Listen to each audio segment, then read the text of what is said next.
नमस्कार, मैं धर्मेंद्र कुमार प्रगति क्लासेस के YouTube चैनल में सभी का बहुत बहुत स्वागत। बात करेंगे 25 सितंबर 2022 को आयुष मेडिकल ऑफिसर का एग्जाम का सॉल्यूशन के बारे में। सबसे पहले तो मैं सब लोगों के लिए, जितने भी विद्यार्थी उनको बधाई दूंगा। आप लोगों का अच्छा पेपर गया होगा और जितने भी मेरे पास जो स्टूडेंट पढ़ रहे थे उनके लिए भी मैं बधाई दूंगा। मेरे पर विश्वास किया उनने और मैंने जिस तरह से मान लीजिए जितना भी समय दे पाया, कम समय में जितना भी, तो पूरी कोशिश की थी और लगभग जहां तक है क्वेश्चन भी आए हैं एग्जाम में। और जो गेस्ट पेपर है मैं काफी उसमें संशय में था, लेकिन फिर भी थोड़ा बहुत कॉन्फिडेंस था। मैंने उसमें काफी जो प्रश्न दिए हूबहू उसमें आया। एक बिलाल खत्री जो 17 नंबर पर मैंने दिया था उसको गेस्ट पेपर में, वही मान लीजिए एग्जाम में भी 17 नंबर में आया। काफी आश्चर्य वाली बात है ये। और YouTube चैनल से 2 प्रश्न आए जो मैंने कहा था कि 5 दिन के जो वीडियो हैं पहले उसमें 3 प्रश्न आएंगे, 2 आए।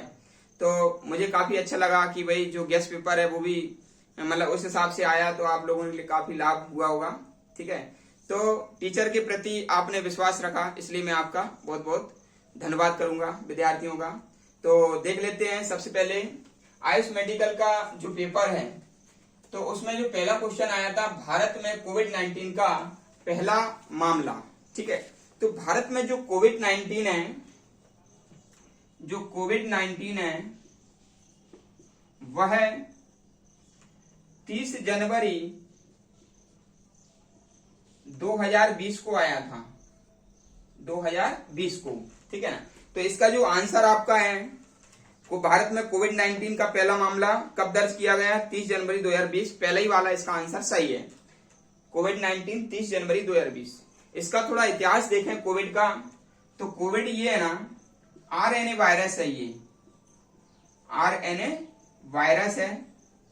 ठीक है, तो आरएनए वायरस से कोविड, और इसकी जो शुरुआत हुई थी वो हुई थी प्रारंभ इसका हुआ था वुहान शहर से, वुहान शहर। ठीक है, वुहान शहर में ये फैला था 31 दिसंबर 2019 को। 31 दिसंबर 2019 को ये वुहान शहर में आया था और भारत में इसका पहला केस आया था 30 जनवरी 2020 को। ठीक है, और ये काफी खतरनाक है और ऐसा माना जाता है कि पेंगोलिन नामक जंतु का मांस खाने के कारण ये पेंगोलिन से मानव में आ गया। तो ये भी आप ध्यान रखना, आगामी जो भी एग्जाम आएंगे तो यहां से जो इसका क्राइटेरिया बनेगा क्वेश्चन का, वहां से प्रश्न जरूर उठते हैं। तो पेंगोलिन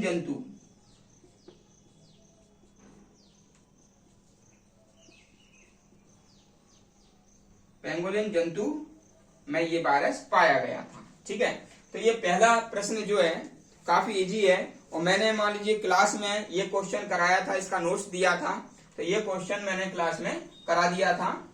ठीक है, दूसरा प्रश्न देख लेते हैं। दूसरा प्रश्न है, सुएज नहर में 23 मार्च 2021 को फंसने वाले जहाज का नाम क्या है? तो भाई इसमें एवर गिवन ये दूसरा प्रश्न है, तो एवर गिवन इसका आंसर है। ये जो जहाज है ये चीन से नीदरलैंड जा रहा था,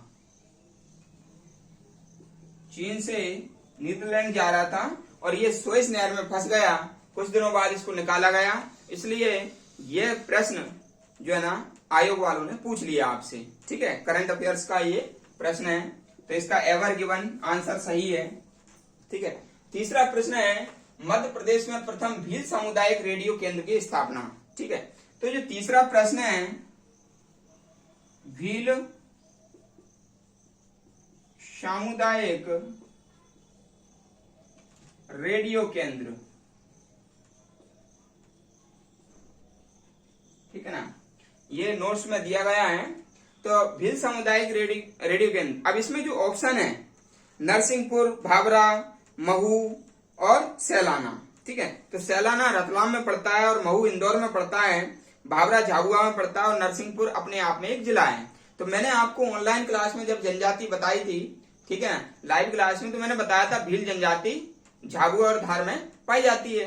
ठीक है, तो ये जो मान लीजिए भील समुदाय का जो रेडियो केंद्र है, वो जो चंद्रशेखर आजाद हैं, चंद्रशेखर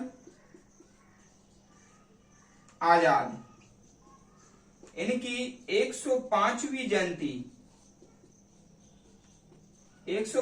जयंती के उपलक्ष्य में ये भावरा में स्थापित किया गया था, भावरा में। और भावरा उस समय आता था किसमें? उस समय आता था झाबुआ में, ठीक है ना। लेकिन झाबुआ में जो 2008 में झाबुआ से बन गया अलीराजपुर, तो अभी भावरा आता है अलीराजपुर में। ठीक है, तो ये बात ध्यान रख लेना। अभी ये प्रश्न आगे एग्जाम में आ सकता है कि भावरा अभी वर्तमान में किस जिले में आता है, तो अभी आता है किसमें? अलीराजपुर में। और भावरा का नाम जो है ना, फरवरी 2010 में चंद्रशेखर आजाद नगर घोषित कर दिया। चंद्रशेखर आजाद नगर, ठीक है ना, चंद्रशेखर आजाद नगर इसका नाम हो गया भावरा का, फरवरी 2010 में। ठीक है, तो चंद्रशेखर आजाद का जन्म हुआ था कहां पर?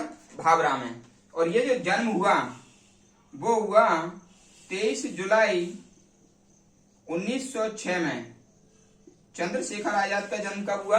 23 जुलाई 1906 में। तो इसलिए ये प्रश्न पूछा गया यहां से। अगला है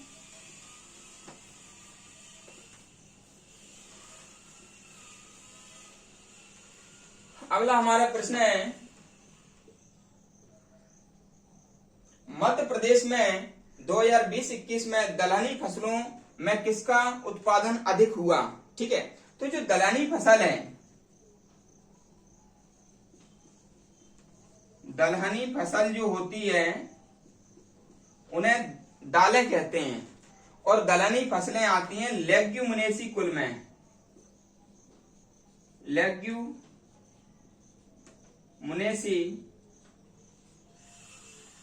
कुल में आती हैं ये। ठीक है, और ये दलहनी फसलों की जड़ों में जीवाणु पाया जाता है, राइजोबियम की जड़ों में क्या पाया जाता है? जीवाणु। तो जीवाणु पाया जाता है जो कि क्या करते हैं, ये जो जीवाणु हैं ये नाइट्रोजन को नाइट्रेट में बदल देते हैं, नाइट्रेट में बदलते हैं। ठीक है ना, तो इस प्रकार से ये फसल चक्रण में या मृदा की गुणवत्ता बनाने में, ठीक है ना, तो ये दलहनी फसलों का उपयोग किया जाता है, क्योंकि इसमें जीवाणु पाया जाता है और जीवाणु नाइट्रोजन को नाइट्रेट में बदल देता है और पौधे इसका उपयोग कर लेते हैं। तो जो प्रश्न हमारा था दलहनी फसलों में किसका उत्पादन ज्यादा हुआ, तो वो है दलहनी फसल का जो आंसर है वो है चना। ठीक है ना, चने जो दलहनी फसल है उसका उत्पादन ज्यादा हुआ 20-21 में। ठीक है, और चने का एक प्रजाति है और उस प्रजाति को कहते हैं सम्राट। सम्राट क्या है? चने की प्रजाति है। ठीक है, और इसमें जो ऑप्शन है अरहर। ठीक है, तो जो अरहर है, अरहर पाई जाती है सबसे ज्यादा कहां? महाराष्ट्र में। अरहर सबसे ज्यादा पाई जाती है महाराष्ट्र में। और अरहर की एक किस्म है उसे कहते हैं आसा। अरहर की किस्म को क्या कहते हैं? आसा। आसा अरहर की किस्म है। और चना सम्राट उसकी चने की किस्म है। ठीक है, तो इसका आंसर है चना।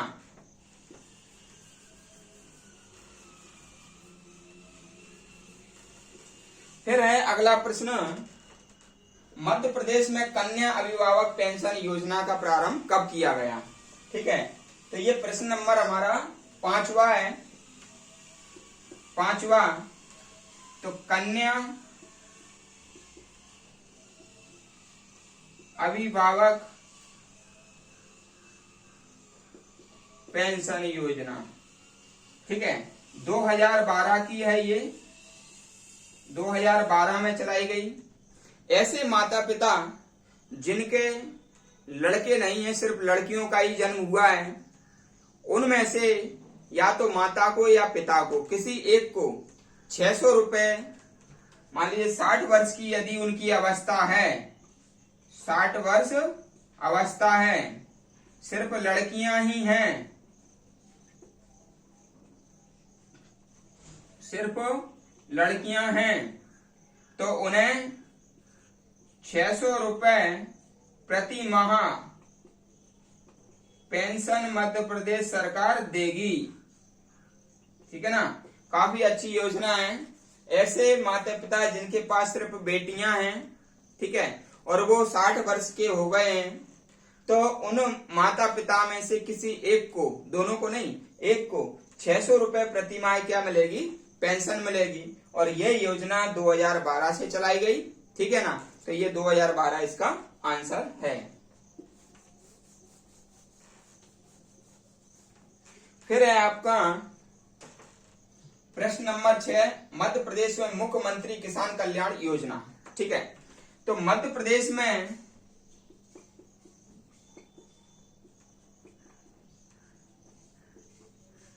किसान कल्याण योजना की जो योजना शुरू हुई थी, ये हुई थी 25 सितंबर 2020 से। 25 सितंबर 2020 से ये योजना शुरू हुई थी। और इसका उद्देश्य था, ये शिवराज सिंह चौहान जी ने की थी। शिवराज सिंह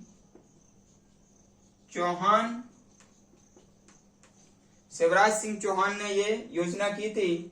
ठीक है, और इसमें 2000 रुपए प्रत्येक किसान के खाते में डाले गए थे। और इसका उद्देश्य है किसानों को आर्थिक लाभ देना।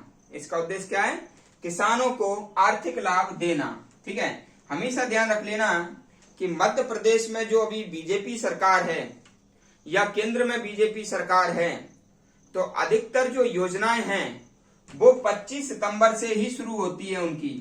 ठीक है, अधिकतर योजनाएं 25 सितंबर से शुरू होती हैं। जैसे इसमें ऑप्शन और भी था, 25 सितंबर 2018, 26 सितंबर 2019, 25 सितंबर 2020, 26 सितंबर 2021। ठीक है, तो हमेशा ध्यान रखना इसमें 25 सितंबर के 2 थे और 2 नहीं थे, तो 2 तो वो हट ही जाएंगे। अब 2 में से लगाना था। क्यों होती है 25 सितंबर से स्टार्ट? क्योंकि जो पंडित दीनदयाल उपाध्याय है उनका जन्म पड़ता है और बीजेपी के व्यक्ति उनको मानते हैं, तो इसलिए उनकी जन्म तिथि पर योजनाएं चलाते हैं। तो 25 सितंबर को 2020 में ये शुरू की गई थी। ठीक है, क्योंकि पंडित दीनदयाल उपाध्याय का जन्म पड़ता है भाई। ठीक है, फिर है अगला प्रश्न 7वां, माच लोक नाट्य का क्षेत्र कौन सा है? तो मैंने आपको बताया था माच जो मालवा में ये होता है, मालवा में होता है, मालवा क्षेत्र में ये होता है। और जो माच है ये मध्य प्रदेश का लोक नाट्य है, मध्य प्रदेश का लोक नाट्य है। ठीक है, और जो राई है वो मध्य प्रदेश का लोक नृत्य है। ठीक है, याद कर लेना ये। राई चलता बुंदेलखंड में। अगला हमारा प्रश्न है बलवंत राय मेहता समिति। ये मैंने लाइव क्लास में बताया था, बलवंत राय मेहता समिति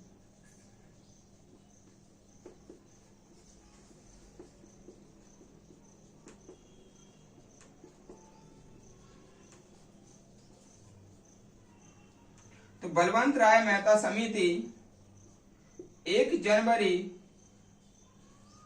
1957 को बनी थी और 11 नवंबर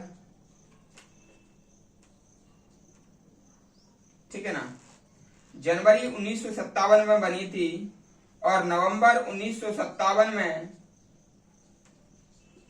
रिपोर्ट दी थी, ठीक है, और 1 अप्रैल 1958 में इसकी सिफारिशें लागू हुई थी और इसने त्रिस्तरीय पंचायती राज दिया था।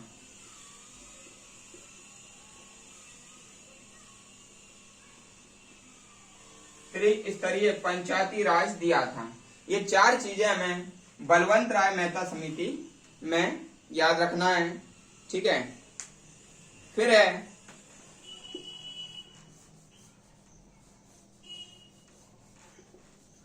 अगला प्रश्न, 2011 की जनगणना, इसका भी मैंने लाइव क्लास में बताया था पूरा, ये दोनों ही प्रश्न आ गए। ये 2011 की जनगणना में सबसे कम जनसंख्या वाला जिला, ठीक है, तो 2011 की जनगणना में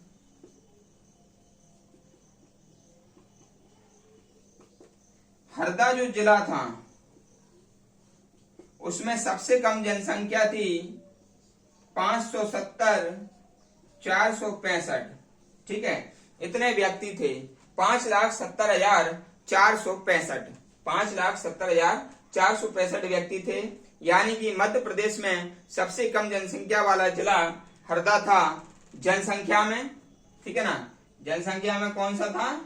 हरदा। लेकिन यदि बात करें कि भाई क्षेत्रफल में कौन सा था, तो क्षेत्रफल में था दतिया क्षेत्रफल में था, ठीक है। नेक्स्ट प्रश्न देख लेते हैं।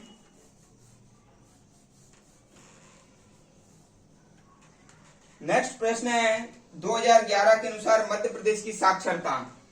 तो साक्षरता में मैंने आपको बताया था लाइव क्लास में कि साक्षरता 2011 के अनुसार जो कुल साक्षरता है वह है 69.3% है। लेकिन इसमें महिला साक्षरता है 59.2%, ठीक है। और मैंने बताया था पुरुष जनसंख्या है 78.7%, ठीक है। तो ये हमारा इसमें 10वां क्वेश्चन था। इसका ये पहला वीडियो है, अभी 2 वीडियो और बनेंगे क्योंकि आंसर शीट तो मैंने ग्रुप में डाल दी है, ठीक है ना, और जो वीडियो है, जो क्वेश्चन है उसको मैं एक्सप्लेन कर रहा हूं क्योंकि आगामी जब एग्जाम कोई सा भी आएगा तो इन क्वेश्चनों का क्राइटेरिया जहां तक रहता है वहां से अब प्रश्न बनेंगे, ठीक है। तो मेरा मकसद सिर्फ आंसर देना नहीं है, उसको व्याख्या करना है ताकि आगामी एग्जाम में भी इन्हीं क्वेश्चनों को आधार बनाकर जब वो क्वेश्चन दें तो वीडियो का एक जो तात्कालिक लाभ तो अभी है लेकिन आगामी लाभ भी प्रासंगिक हो, ये मेरा मेन उद्देश्य है।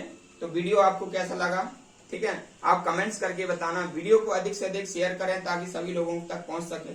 जो व्यक्ति नए हैं वो चैनल को सब्सक्राइब करें। सभी का बहुत बहुत धन्यवाद।